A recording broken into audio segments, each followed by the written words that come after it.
Next, I want to remove the country from filters, and I only have my products and my sum.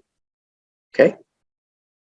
I want to add calculated fields. That's the next step I want to do. Calculated fields.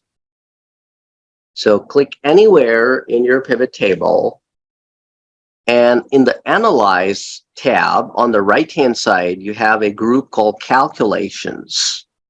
And you click the drop-down box, and you see an option that reads Calculated Field. Click on that.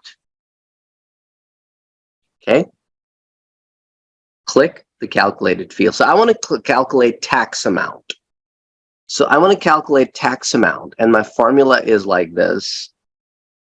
If amount exceeds 100,000, if amount exceeds 100,000,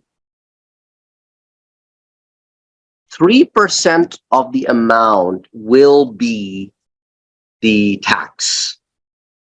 Otherwise, it'll be zero. You know, if the amount doesn't exceed 100,000, it's okay. So that's my formula. So let me copy that formula and put in the chat.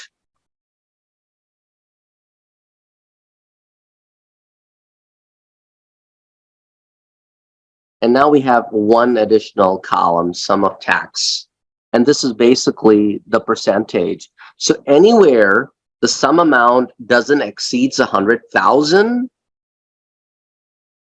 it is zero. If it exceeds 100,000, then it's 3% off whatever the amount. And that's what we calculate. So you can actually have calculated fields. That's basically all I wanted to show you, that how you can calculate fields.